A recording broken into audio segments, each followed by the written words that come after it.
You never really believe your own family could betray you. Until they do. Hi. My name is Margaret, and I used to think I had a pretty decent life. I had a quiet home, a good job as a librarian, and a love for baking pies on Sundays. I wasn't rich, but after my parents passed away, they left me a sizable inheritance, one that could make life a whole lot easier in my 50s. The thing is, I never thought money would turn my only sibling, my brother Robert, into someone I didn't even recognize. We were close growing up. He was protective, funny, and always had my back. So when he started acting distant after our parents died, I figured he was just grieving in his own way. I was wrong. It all started when I began having these little dizzy spells, minor things, just a bit of lightheadedness. But Robert insisted I see someone. He had a friend, a psychiatrist, who owed him a favor. He said it would just be a wellness check. "No harm in making sure you're okay, sis," he told me with that same old smile I used to trust. But the moment I walked into that clinic, something felt off. They took my phone, said it was protocol, then they gave me pills I didn't recognize. The rooms were too quiet, too clean, and the staff never answered my questions directly. I asked when I could go home. They said the doctor hadn't cleared me. 2 days turned into a week turned into 3. And Robert? He never came back. I started to realize something was deeply wrong when one of the nurses slipped and said, "Your brother signed the commitment papers." I wasn't in for observation. I had been committed, against my will. Why would he do this? Then it hit me like a freight train. The inheritance, the house, the bank accounts. If I was declared mentally unfit, he would gain control over everything. I tried to call for help, but they monitored every move I made. My voice wasn't enough, not anymore. But something changed the day I met Janelle, a nurse with tired eyes and a gentle voice.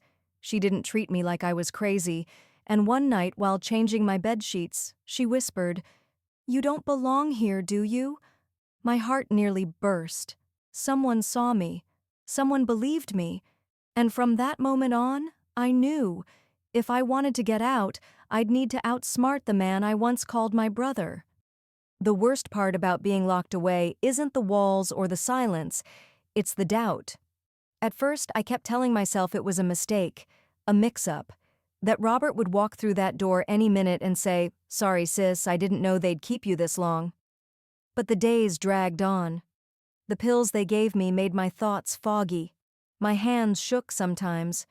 I couldn't remember what day it was. I wrote it down on the wall with a piece of plastic from a broken comb, just to keep track. That's how I knew I'd been inside for 21 days, and not once had Robert called. Not once did anyone mention a release date. One afternoon, I asked one of the doctors, "What am I being treated for exactly?" He smiled in that cold, professional way and said, "Delusional thinking, paranoia, early onset dementia symptoms." I laughed out loud, not because it was funny, but because it was terrifying. I knew what Robert had done. He'd painted me as a confused old woman, alone, unstable, a risk to herself. But why? Why would he go this far? The answer came 2 nights later. Janelle, the kind nurse who seemed to see me, smuggled in an envelope. Inside was a photocopy of a legal document. She'd risked her job to get it to me. Power of attorney, signed, notarized, dated 10 days after I was admitted. Robert had full legal control over my finances, the house, the bank account, everything. I stared at that paper for hours. My name looked so strange in ink under those lies. And then I cried, not because of what I'd lost, but because of who I'd lost. My brother. He'd taken everything, and the world believed him. But Janelle, she was the only crack in the walls Robert had built around me. The next morning, she slipped me a note. It read, "I believe you. Meet me in laundry storage at 3 a.m. Don't make a sound." My hands trembled, but not from the medication this time. Hope. That's what it felt like. Maybe I wasn't as alone as I thought. Maybe this nightmare had an exit. And maybe, just maybe, I could still fight back. The hallway was quiet at 3 a.m. Too quiet. The kind of quiet that makes your heart pound louder just from the pressure of trying to be silent. I slipped out of my room wearing hospital slippers and a gown that barely kept me warm. Every creak of the floor sounded like an alarm, but I kept moving. Janelle had told me to follow the green line painted along the base of the wall. It would take me to the laundry storage room. I turned the corner and nearly bumped into an orderly. My breath caught in my throat, but he kept walking past, too absorbed in his phone to notice. Lucky. When I reached the laundry room, the door was cracked open. Janelle was already inside. She was holding a plastic bin, pretending to sort towels. She looked up, her eyes sharp with urgency. "Come in. Close the door." Quietly. I stepped in and shut the door behind me. The air smelled like bleach and damp cloth, but I didn't care. She pulled out a folded hoodie, a pair of black sweatpants and sneakers. "Put these on. They're from the Lost and Found. Should fit well enough." "Janelle," I whispered, "are you sure about this?" Her voice was firm. "I don't help many people, but I've worked here 6 years. I know what genuine looks like, and I know what a setup looks like. What your brother did, it's criminal." I changed quickly behind a stack of linens. The clothes were a bit snug, but I felt more like myself already. "We have 5 minutes," Janelle said. "The guard rotates at 3:15. I'll distract him while you take the service stairs at the end of the hall. They lead to the parking lot. I've left the back gate unlocked." My heart was thudding now, loud and heavy. "What happens if they catch me?" "You'll be restrained, sedated, and labeled a danger to yourself, again. There won't be a second chance, Margaret." That was all I needed to hear. Janelle stepped out of the laundry room and headed toward the nurse's station. I waited 5 long seconds, then slipped out, moving like a shadow. Every step felt like a risk. Every door, every camera, every footstep in the distance. When I found the stairwell, I took them 2 at a time. I didn't feel 56. I didn't feel broken. I felt alive. The cold hit me the moment I stepped outside. The night air was sharp and biting, but it was freedom. The gate creaked open when I pushed it. I was outside. I was out. But I had nowhere to go. No phone, no money, and no idea how long it would take before they realized I was gone. I walked for over an hour, my feet aching. I finally reached a gas station just off the highway. I stood outside shivering, unsure of what to do next. That's when I remembered an old friend from work, Clarissa. We hadn't spoken in 2 years, but I knew she still lived in town. I borrowed a stranger's phone with a trembling hand and called her number, praying she hadn't changed it. "Hello?" she answered, groggy. "Clarissa, it's Margaret." A pause. "Margaret? Are you okay? You sound— I need your help, please. I can't explain everything now, but I've been locked up, and my brother, he's trying to take everything. I just need a place to stay, just for a little while." There was silence on the other end. Then her voice softened. "Come over. Now I'm sending you the address." I could have cried from relief. I wasn't alone anymore, but the hardest part was still ahead, because Robert had stolen more than just my freedom. He had stolen my identity, and getting it back would mean exposing him to the world. Clarissa lived in a quiet cul-de-sac on the edge of town, in a cozy little brick house surrounded by tall pine trees. When I arrived, she hugged me without hesitation, even though I looked like a fugitive, because in some ways, I was. She gave me a warm blanket, made me tea, and listened without interrupting as I told her everything, how Robert had manipulated doctors, fabricated documents, and used my declining grief after Mom's death to convince them I was mentally unstable. "He forged your signature?" she asked, stunned. "And had you committed just like that?" I nodded. "The worst part? He sold Mom's house 2 days after I was admitted, transferred everything into his name, her savings, her jewelry, even her antiques." Clarissa sat back, her face pale. "That's not just cruel, it's criminal." "I know," I whispered, "but proving it won't be easy. He's smart, he covers his tracks, and right now, to the outside world, I'm still just the crazy sister." Clarissa was quiet for a moment, then stood up and walked to a drawer in her hallway. She returned with a small black box and placed it in front of me.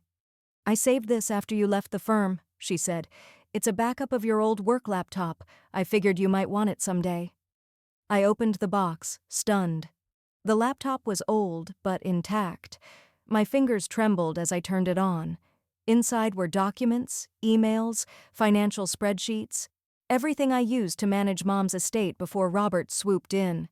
If there were any inconsistencies in his forged paperwork, I might be able to find them by comparing them to the original files I'd saved. "I can't believe you kept this," I said. Clarissa smiled. "You were my best friend, Margaret. I knew something wasn't right, but I didn't know how bad it was." I stayed with her for 3 days, barely sleeping, scanning old documents and logging into whatever accounts hadn't been locked yet. I managed to access a joint bank statement Robert had missed.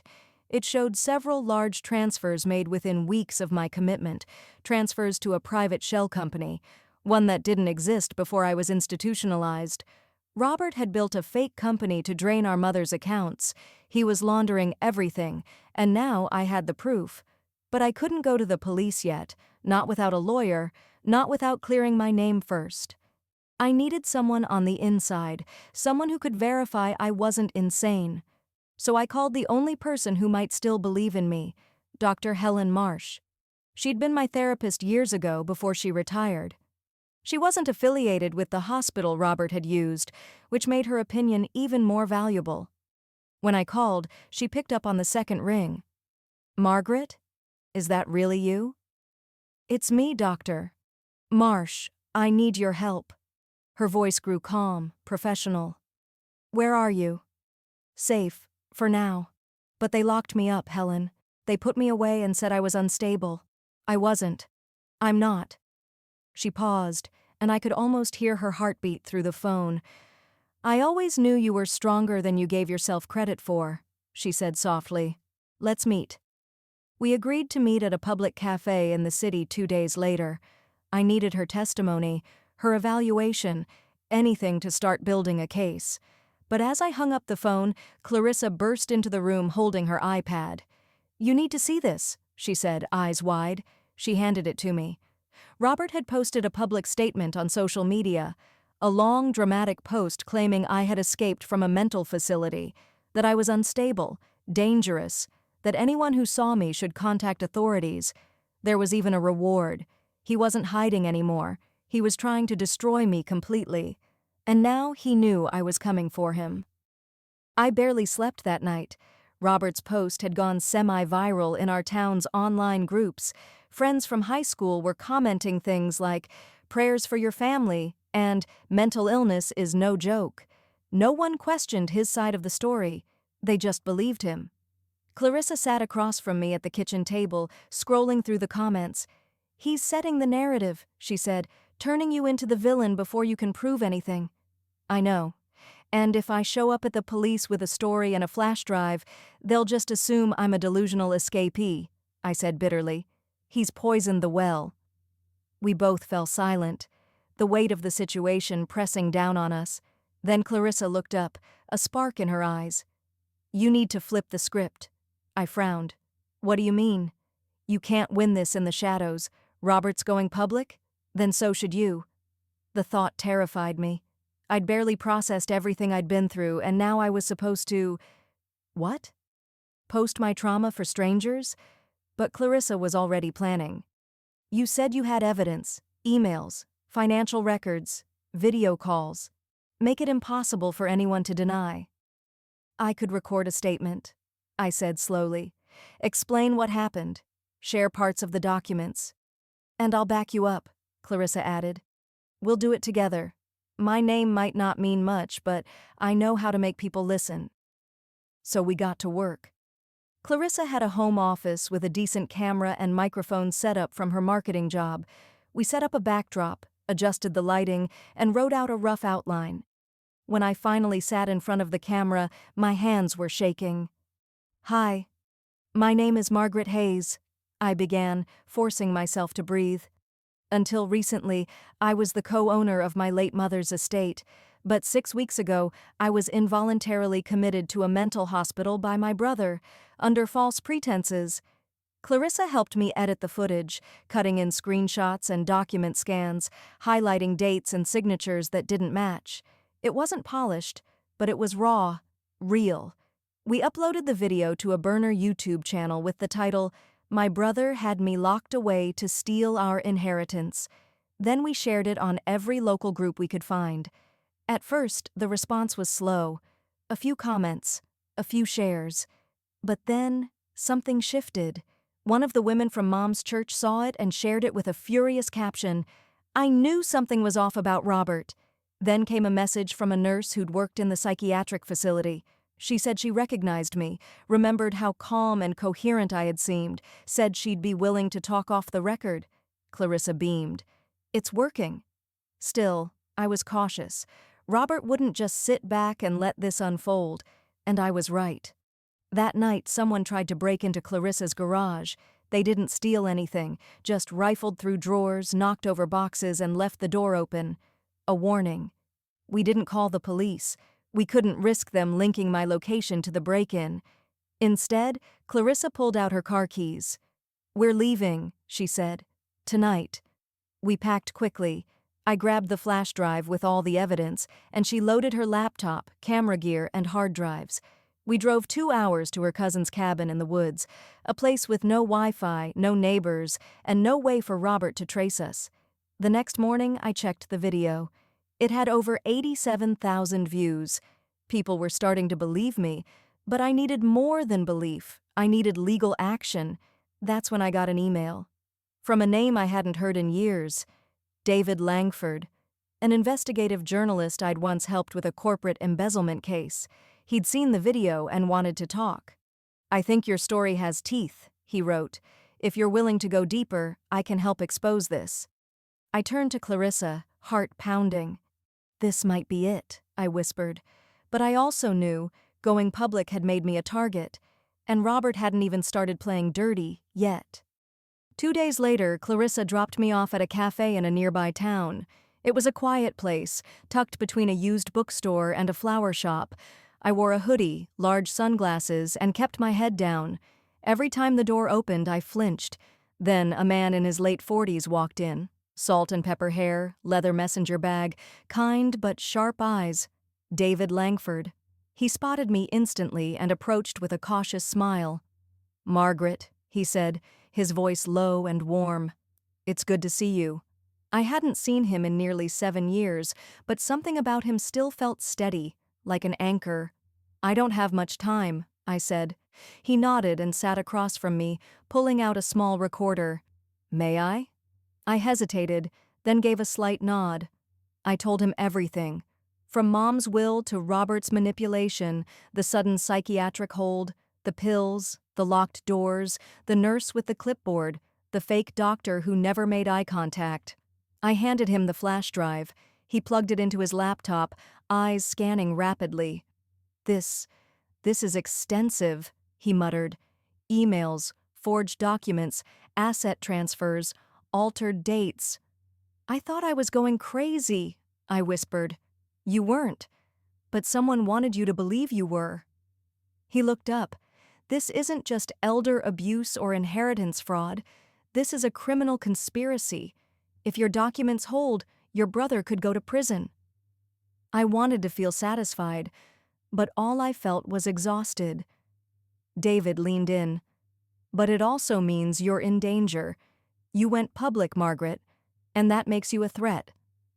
I knew he was right. Clarissa and I hadn't even unpacked at the cabin. We were always ready to leave. David suggested we meet again in 2 days.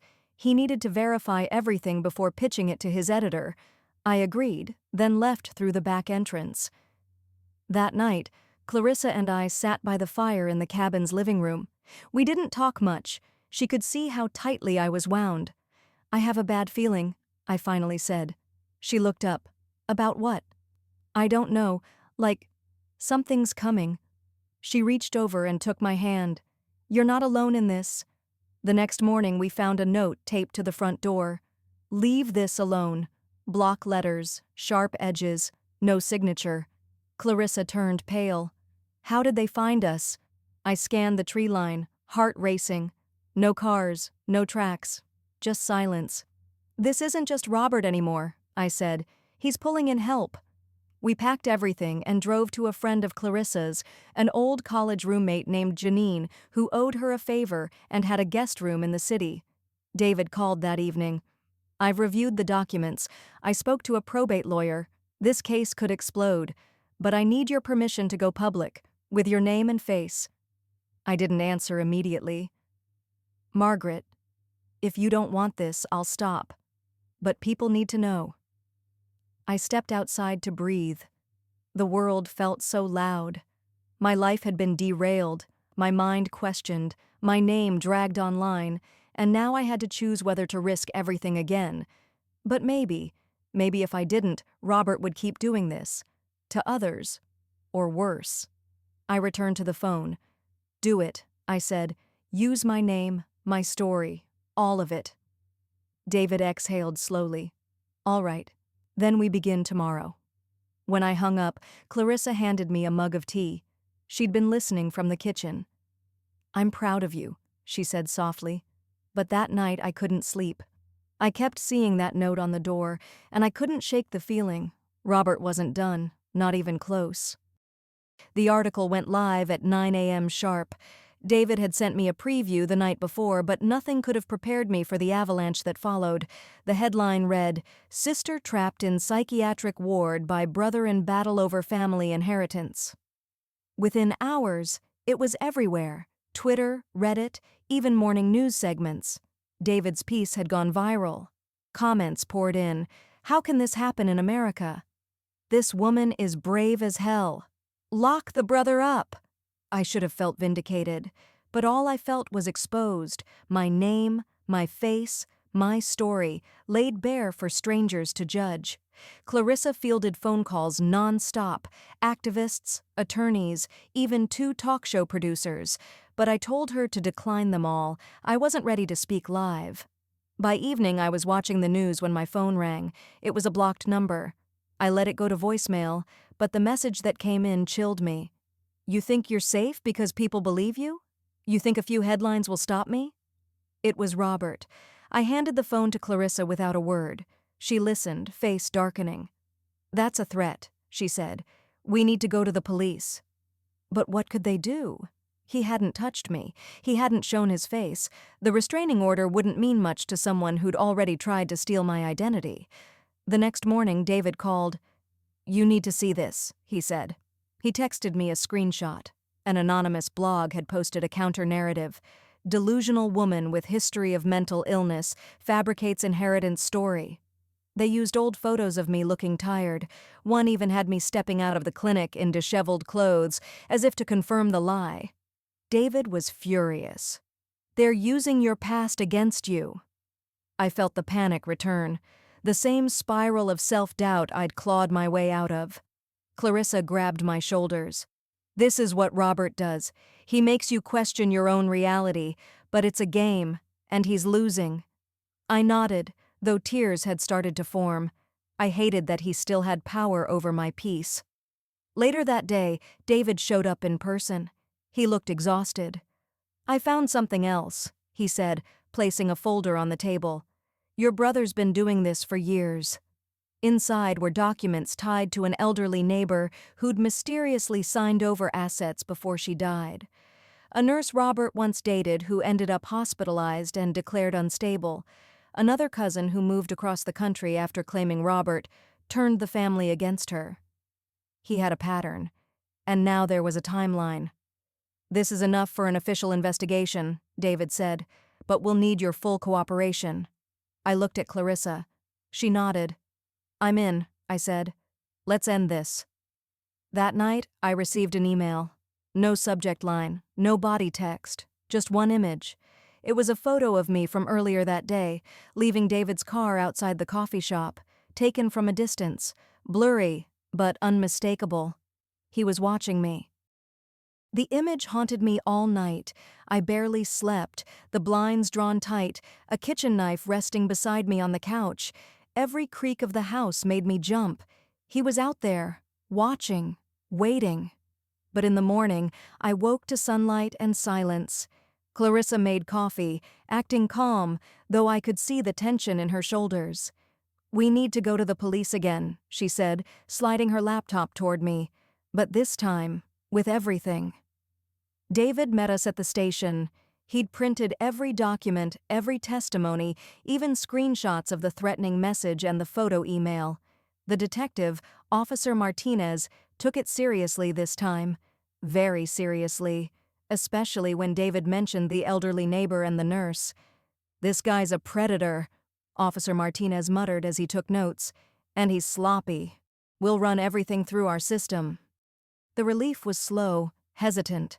I still expected Robert to burst through the door or send another message, but the hours passed uneventfully. Then a call came.